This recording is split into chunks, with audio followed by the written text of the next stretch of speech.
Alright, what's up guys? My name is Zach and today I'm driving a 1984 Volvo 244.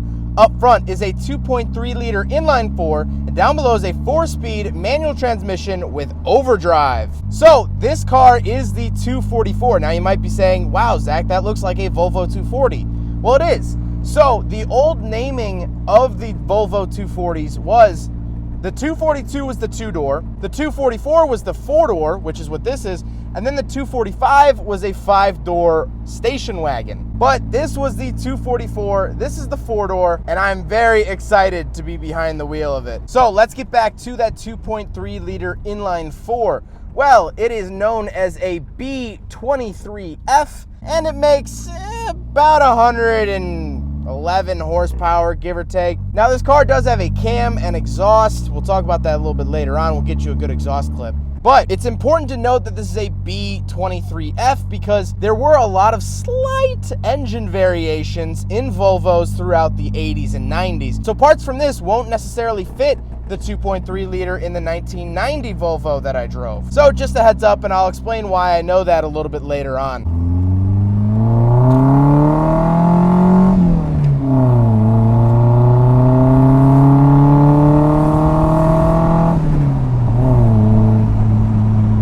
It's not fast, but it's fun. It's responsive and it's fun.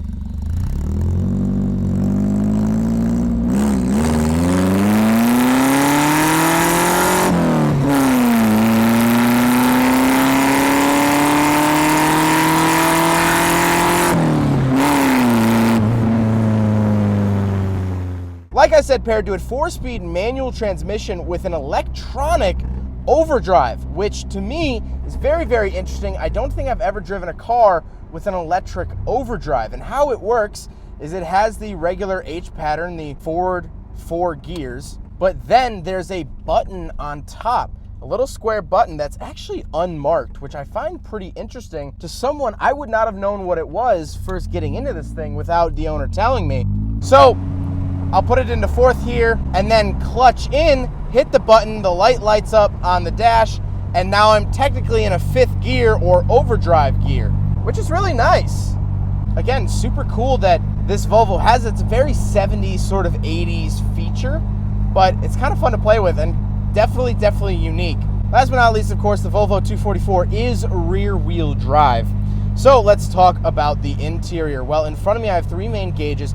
On the far left is my tachometer, in the center is my speedometer, and on the right is my coolant temperature and fuel. Now the tachometer is not stock in this car. This car originally came with a clock where the tachometer used to be, but the owner Diego since swapped it out for an actual tachometer because it's just smarter to have from a different Volvo. So it is still a Volvo unit, but it's not the original one to this car. And this car only has 83,000 miles. I actually passed over 83,000 miles during this review. Pretty unique. It's pretty cool to be part of the history of this car. On the steering wheel, I don't have any buttons at all except for the horn, which still works and is super 80s, super stock footage sounding from a sitcom. I absolutely love that. To the left of the gauges, I have my fog lights and headlight switches. Then on the door, I don't have anything but my crank windows.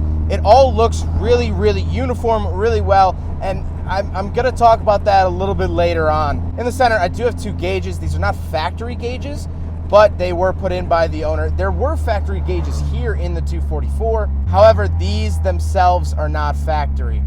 And the factory ones would have been recessed into the dash. These sort of sit on the dash. But I do have 2 climate control vents, a little shelf, and then down below I have my defrost, hazard switches, seatbelt warning light, 12-volt outlet, and my climate controls. I love how basic the climate controls are. Cool or warm, that's it. Not hot or cold, cool or warm. That's it. Those are the options that you got. I love that, I really do. Down on the floor is the shifter. It has a decently long throw, but it's a very easy throw, and I don't mind it. Then I have the parking brake and the seats. The seats are incredibly comfortable. I am just floating here. I'm bouncing. I feel like I'm going down the Fox River on an inner tube. It's just nice. Maybe it's because I smell the pond too. Maybe that's why I'm getting that sort of feel, but they're just Nice, simple, easy, and comfortable, easy breezy, beautiful Volvo. But we do have back seats, so let's do a back seat review. All right, so I'm in the back of the 1984 Volvo 244, and like I mentioned earlier, this is the 4-door, so I can get in and out very, very easily. It's not the 2-door. What I find hilarious is, well, first of all, I don't have any amenities back here. I really don't. However, I do have some light reading, and I have, this is one of my favorite part of all Volvos, this is just a giant foam brick. It's literally a foam brick just out here chilling. I think it's hilarious. It is the center console. It makes a nice armrest. I can sit like this and it's very, very comfortable, but it's a huge foam brick. I love it. I love it. Now we gotta talk about the looks. I love the look of this. 84 has these split headlights. I love that.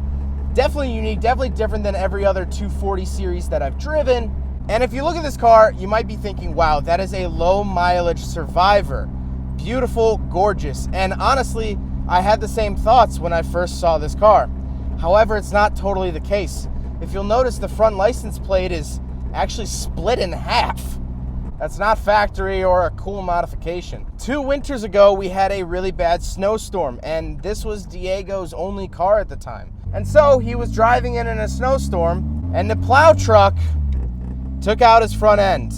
I mean, took out his front end. It was not a fender bender, it was a fender remover. And so this car has had extensive work done to it to bring it back to its former glory. Yes, that mileage is correct. I wasn't lying about the mileage, but it has been resprayed, it has been redone, and the front has been completely redone. And in doing so, as Diego has told me, the 1984 has quite a few specific parts. And so if you're looking into getting into one of these, I'd watch out for that. He almost did a 1990 front end swap just because it would have just been easier. But I'm glad he kept it all period correct. These are all 1984 parts, and the car looks great now. It looks absolutely great. And so my closing thoughts on the car are this. This really, really reinforces Volvos for me. And the fact Volvos just feel good. I can't quite put my thumb on it why, but everything in here fits together perfectly. Everything in here feels like it was built specifically for this Volvo 240 so I could drive it 36 years later.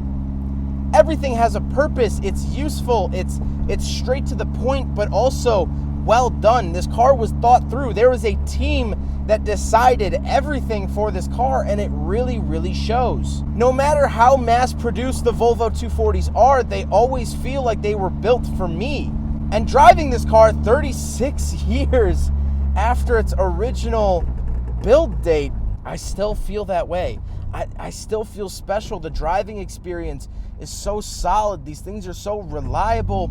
They're fun. The community is amazing. I have reviewed a couple Volvos here on the channel, and all but one has spawned from the original Volvo review. Volvo guys love other Volvo guys. It's a tight-knit community of just solid enthusiasts.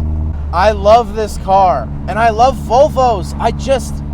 They just don't drive like anything else. They're so solid, they're so beautiful and great, and just, I can't even formulate into a metaphor of how I feel about this car. There's just nothing to describe it. I guess the thing that comes close, the way I feel about this car is, if you've ever had an old pair of shoes and you just slide them right, they're broken in the right spots, they're broken into how your foot is shaped. That's what these cars feel like. They feel like they've been broken in and worn in absolutely perfectly to me, even though I've only been driving this car for 30 minutes. They're worn in the perfect spots. They're worn smooth.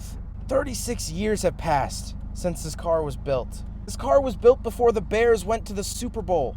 This was pre-Super Bowl shuffle, which is exactly how my mind works. Everything is either pre or post Chicago Bears Super Bowl shuffle.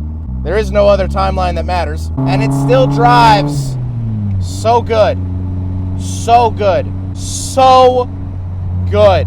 Well, I hope you guys enjoyed the video. Huge thank you to Diego for letting me take out his 244. This thing is awesome, as you guys just heard for the last however many minutes. I can't stop talking about this thing. I can't stop driving this thing. And honestly, I never want to give it back. But I hope you guys enjoyed the video. Don't forget to rate the video, comment on the video, and subscribe if you really liked it. Take care, guys.